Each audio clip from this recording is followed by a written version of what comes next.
പിന്നെ ഈകളുടെ കാര്യം അത് ഞാൻ വേണ്ടതുപോലെ അവനെ കൈകാര്യം ചെയ്യണം. ഒരു ദിവസം അവന് കിട്ടും. അവന് കിട്ടുമോ സംശയമാണ്. ചിലപ്പോൾ എൻ്റെ കുഞ്ഞിനെ തന്നെ ചിലപ്പോൾ ഇല്ലാതായിക്കോളും ഞാൻ. ആ കുഞ്ഞ് വലുതായിട്ട് ഒരു കുണ്ണയും ഉണ്ടാക്കാൻ പോണില്ല. ദേവൂട്ടിയല്ലേ പൊലയാടി മോളുടെ പേര്. അത് വലുതായിട്ട് ഒരു കുണ്ണയും ഉണ്ടാക്കാൻ പോണില്ല. അപ്പോൾ തന്തയെ പോലെ വാണം വിടാൻ തന്നെ. അപ്പം അതിനങ്ങ് ഇല്ലാതാക്കി കഴിഞ്ഞാൽ വലിയ ഒരു കുഴപ്പമൊന്നുമില്ല അതിന്. പിന്നെ ഭാര്യ അതിൻ്റെ കഴുത്തറുത്തിട്ട് ഞാൻ പോകും വഴിയിൽ കണ്ടു കഴിഞ്ഞാൽ.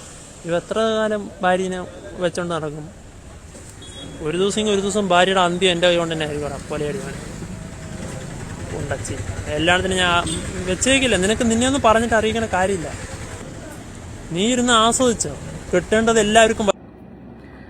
ജനിച്ചിട്ട് 10 മാസം പോലും പ്രായമാകാത്ത എൻ്റെ കുഞ്ഞിനും എൻ്റെ വൈഫിനും വന്നൊരു ത്രെഡ് മെസ്സേജാണ് നിങ്ങളെ ഞാനിപ്പോൾ ഇതുവരെ കേൾപ്പിച്ചത്. ഈ ഒരു മെസ്സേജിന് പുറകിൽ ഒരു സ്റ്റോറി ഉണ്ട്. ആ സ്റ്റോറി ഞാൻ നിങ്ങൾക്ക് പറഞ്ഞുതരാം. ഒരു 3-4 മാസം മുമ്പ് ഞാൻ ടെലഗ്രാമിലെ ഈ deep AI fake videos create ചെയ്യുന്നതും അതുപോലെ തന്നെ എക്സ്ട്രീം പോൺ വീഡിയോസ് ഷെയർ ചെയ്യുന്ന ഗ്രൂപ്പ്സിനെ പറ്റി ഒരു വീഡിയോ ചെയ്തിട്ടുണ്ടായിരുന്നു.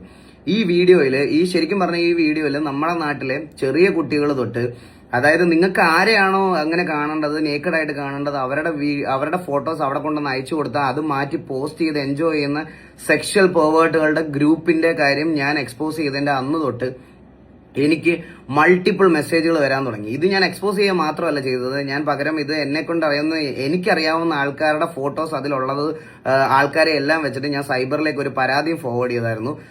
ആ വീഡിയോ ചെയ്തതിന് ശേഷം എനിക്ക് വരാൻ തുടങ്ങിയിട്ട് എനിക്ക് കുറെ ഫേക്ക് അക്കൗണ്ടുകളിൽ നിന്ന് നിനക്ക് ഞങ്ങൾ ടെലഗ്രാം ഗ്രൂപ്പുകാരെ ഒന്നും ചെയ്യാൻ പറ്റത്തില്ല, ടെലഗ്രാമിന് അതിന് ഐഡന്റിറ്റി കണ്ടുപിടിക്കാൻ പറ്റുമെങ്കിൽ അല്ല നിനക്കൊക്കെ എന്തെങ്കിലും ചെയ്യാൻ പറ്റത്തുള്ളൂ, നീ പറ്റുന്നത് ചെയ്യുന്നൊക്കെ പറഞ്ഞ് മൾട്ടിപ്പിൾ ഫേക്ക് അക്കൗണ്ടുകളിൽ നിന്ന് എനിക്ക് മെസ്സേജുകൾ വരാൻ തുടങ്ങി.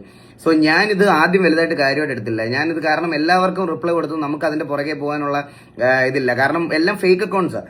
അപ്പോൾ ഞാൻ ഈ ഒരു പർട്ടിക്കുലർ മാറ്ററിനെ പറ്റി സംസാരിച്ച് കഴിഞ്ഞപ്പോൾ ഇങ്ങനെ കുറെ ബുള്ളിങ് എനിക്ക് അന്ന് വന്നു തുടങ്ങിയായിരുന്നു. അപ്പോൾ അങ്ങനെ ഇതൊരു 3-4 മാസം മുമ്പ് നടക്കുന്ന സംഭവം. അത് കഴിഞ്ഞപ്പോഴത്തേക്കിന് ഒരു മാസം മുമ്പ് ഞാൻ നോക്കിയപ്പോൾ ഞാൻ ഒരു പെർട്ടിക്കുലർ അക്കൗണ്ട് എല്ലാ കോണ്ടന്റ് ക്രിയേറ്റേഴ്സിന്റെ കമന്റ് സെക്ഷനിലും എന്റെ വീഡിയോസിലും എന്റെ റിലേറ്റഡ് ആയിട്ടുള്ള വീഡിയോസിലും എല്ലാത്തിലും പോയി കമന്റ്സ് ഇടാൻ തുടങ്ങുന്നു. അതായത് എന്റെ വൈഫിനും വേറൊരു റെപ്യൂട്ടഡ് സ്ട്രീമറിനും തമ്മിൽ അവിഹിതമുണ്ട്, അതാണ് ഇതാണെന്ന് പറഞ്ഞിട്ട് ഇങ്ങനെ കമന്റ് ഇടാനേ തുടങ്ങി. അപ്പം ഒരു പെർട്ടിക്കുലർ ടൈം കഴിഞ്ഞപ്പോൾ എനിക്കും ആദ്യം ഞങ്ങളിത് ഓക്കെ ഇവൻ ഇന്ന് പറഞ്ഞ് അത് വിട്ടു എന്നുള്ള രീതിയിൽ നമ്മൾ ആദ്യം അവന്റെ പ്രൊഫൈലൊക്കെ എടുത്ത് നോക്കി അങ്ങ് വിട്ട്. പിന്നെ ഇത് മൾട്ടിപ്പിൾ ആയിട്ട് ഇതിങ്ങനെ വരാൻ തുടങ്ങിയപ്പോഴത്തേക്കിന് എനിക്കും അവർക്കും ഇത് ഡിസ്റ്റർബൻസ് ആയി തുടങ്ങി. സോ നമുക്ക് ഇവനെ കണ്ടുപിടിക്കണമായിരുന്നു. അങ്ങനെ നമ്മൾ ഇതിലേക്ക് ഇറങ്ങിയപ്പോഴാണ് ഇവന്റെ പ്രൊഫൈൽ വഴി ഇവന്റെ ഒരു കൂട്ടുകാരനുമായിട്ട് നമുക്ക് കോണ്ടാക്ട് കിട്ടി. ഈ കോണ്ടാക്ട് കിട്ടിയ കൂട്ടുകാരനും എൻ്റെ അടുത്ത് നമ്മൾ ഈ കാര്യങ്ങൾ പറഞ്ഞപ്പം അവൻ തന്നെ നമ്മുടെ അടുത്ത് പറഞ്ഞു, ബ്രോ ഇത് ഒരു വട്ടമല്ല മൾട്ടിപ്പിൾ ടൈംസ് ഇവന്റെ സൈഡിൽ നിന്ന് ഇതുണ്ടായിട്ടുണ്ട്, ഇതിനു മുമ്പ് ഇങ്ങനത്തെ കേസസ് ഇവന്റെ പേരിലുണ്ടെന്ന് പറഞ്ഞിട്ട് ഇതാക്കി. അങ്ങനെ അവന്റെ അച്ഛന്റെ നമ്പർ നമുക്ക് തന്നു. ഞാൻ പുള്ളിയെ വിളിച്ച് സംസാരിച്ചപ്പോൾ പുള്ളി ഞാൻ നോക്കട്ടെ ചോദിക്കട്ടെ എന്ന് പറഞ്ഞിട്ട് ഫോൺ കട്ട് ചെയ്തിട്ട് പോയി. പിന്നെ ഇവന്റെ നമ്പർ നമുക്ക് കിട്ടി. ഇവന്റെ നമ്പർ കിട്ടിയപ്പോൾ നമ്മൾ ഇവനെ വിളിച്ചപ്പം ഇവൻ ആദ്യം കുറ്റം ഇവൻ സമ്മതിക്കത്തില്ല, ഇവനാണ് ചെയ്തതെന്ന് ഇവൻ സമ്മതിക്കുന്നില്ല. പക്ഷെ കുറച്ചങ്ങോട്ട് കഴിഞ്ഞ് സംസാരിച്ച് കഴിഞ്ഞ് നമ്മൾ ലീഗലി മൂവ് ചെയ്യുവാണ് എന്നൊക്കെ പറഞ്ഞപ്പോഴത്തേക്കിന് അവൻ കുറ്റം സമ്മതിച്ച് അവൻ അന്നേരം എന്താ ചെയ്യുന്നതെന്നൊക്കെ പറഞ്ഞിട്ട് ഇതാക്കി. അവൻ ആർക്കോ വേണ്ടി കുറ്റം സമ്മതിക്കുന്നത് പോലെ ഞങ്ങളുടെ അടുത്ത് ഭയങ്കര ചാടിക്കേറി സംസാരിക്കുക, അങ്ങനത്തെ സാധനങ്ങളും എല്ലാം ആയിട്ട് ഇതെല്ലാം ഞാൻ വീഡിയോ ആയിട്ടൊരു പ്രൂഫായിട്ട് എടുത്തു വെച്ചിട്ടുണ്ട്. അങ്ങനത്തെ ഒരു രീതിയിൽ സംസാരിച്ചപ്പോഴത്തേക്കിന് ഇവൻ ഇത്രയൊക്കെ ചെയ്തു കൂട്ടിയിട്ടും ഈ ഒരു അഹങ്കാരം സ്റ്റാൻഡിൽ നിൽക്കുന്നത് കണ്ടപ്പം നമ്മൾ ഇവന്റെ തനിക്കുടം എടുത്ത് റിവീൽ ചെയ്തപ്പം ഇവന്റെ ഫോട്ടോയും ഇവന്റെ ഐഡന്റിറ്റിയും ബാക്കി കാര്യങ്ങളൊക്കെ റിവീൽ ചെയ്തപ്പോഴത്തേക്കിന് ഇവന് ഈ പരിപാടി മുന്നോട്ട് കൊണ്ടുപോകാൻ ഇവന്റെ നാട്ടിൽ വെച്ച് പറ്റുന്നില്ല. അങ്ങനെ ഈ പാലക്കാട് ഉണ്ടായിരുന്ന ഇവൻ നേരെ ട്രിവാൻഡ്രത്തോട്ട് മൂവ് ചെയ്ത്. ട്രിവാൻഡ്രത്താണ് ഇപ്പൊ ഇവൻ കറന്റ്ലി ഉള്ളത്. ഇവന്റെ പേരിൽ ട്രിവാൻഡ്രത്തും കുറെ കേസും കാര്യങ്ങളൊക്കെ ഉണ്ടെന്നാണ് എനിക്ക് അറിയാൻ സാധിച്ചത്, ഒന്നാമത്തെ കാര്യം.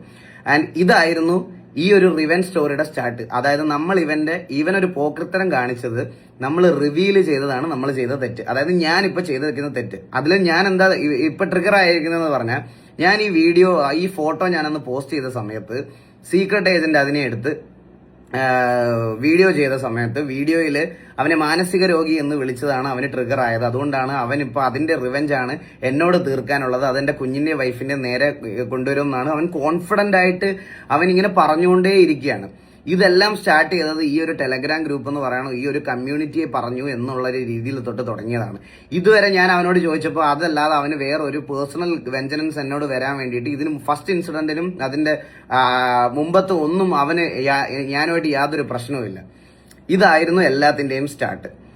സോ ഇപ്പം ഈ ഒരു സാധനം നമ്മൾ വീണ്ടും കണ്ടുപിടിച്ച് ഇവനാണ് എന്നുള്ള ഒരു കാര്യത്തിൽ കൺഫർമേഷൻ വന്ന സമയത്ത് ഇവനെ നമ്മൾ വീഡിയോ കോൾ വരെ ഞാൻ ഇവനെ കൊണ്ട് കോൾ എടുപ്പിച്ച് ഇവന്റെ എല്ലാ പ്രൂഫും ഞാൻ കളക്ട് ചെയ്ത് വെച്ചിട്ടുണ്ട്. സോ ഇത് ഞാൻ വെറുതെ ഗൈസ് എല്ലാ വട്ടം കുറെ വട്ടം നമ്മൾ ഇങ്ങനത്തെ കുറെ ആൾക്കാരെ വെറുതെ വിട്ടിട്ടുണ്ട്. വെറുതെ ഒന്നും പറയാതെയും ഒന്നും ഇതാക്കാതെയും വെറുതെ വിട്ടിട്ടുണ്ട്. പക്ഷെ ഈ വട്ടം അങ്ങനെ ആയിരിക്കത്തില്ല. ഇത് ഈ വട്ടം ഞാൻ ഇൻക്ലൂഡിങ് ഒരു ബഞ്ച് ഓഫ് ഒരു ലിസ്റ്റ് ഓഫ് ടെലഗ്രാം ഗ്രൂപ്പ്സിന്റെ ലിങ്കും എല്ലാം ഓൾറെഡി ഞാൻ എല്ലാം ഫോർവേഡ് ചെയ്ത് എല്ലാം ഒരു കംപ്ലൈന്റ് ഫയൽ ചെയ്തിട്ടുണ്ട്. അതിന്റെ പോലെ തന്നെ ഇത് വധഭീഷണി അടക്കം ഞാൻ എല്ലാത്തിനും ഇതിനൊരു കേസ് ഫയൽ ചെയ്ത് ഇതാക്കി വെച്ചിട്ടുണ്ട്. ഈ വട്ടം ഞാൻ ഇതിനകത്ത് വെറുതെ വിടാൻ പോകണില്ല. പിന്നെ ഞാൻ ഒരു കാര്യം എനിക്ക് ഇപ്പോഴും ഉറപ്പാണ്, അവനോടൊന്ന് ക്ഷമിച്ചുകൂടായിരുന്നു എന്ന് പറഞ്ഞ് അവനെ ന്യായീകരിക്കുന്ന ആൾക്കാർ വരെ ഈ കമന്റ് സെക്ഷനിൽ ഉണ്ടാവും എന്ന് എനിക്ക് 100% ഉറപ്പാണ്.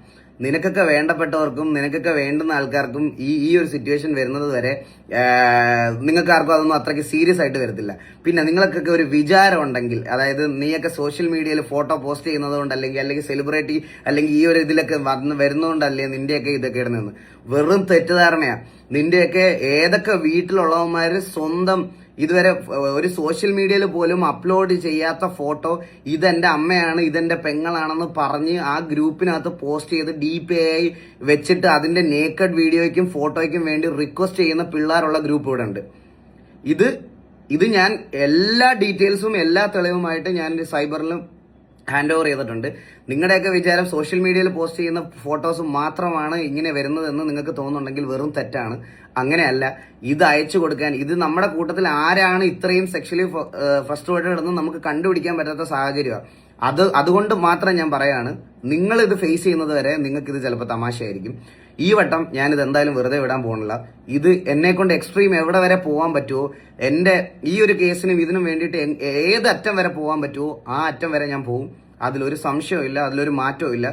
ഇതിന് എനിക്ക് വേണ്ടുന്ന നീതി ഞാൻ മേടിച്ചെടുത്തിരിക്കും. അതിനി ആരാണെങ്കിലും എന്താണെങ്കിലും ഞാൻ എത്ര എക്സ്ട്രീം വരെ എന്നെ കൊണ്ട് പോകാൻ പറ്റുമോ അത്രയും വരെ ഞാൻ പോയിരിക്കും.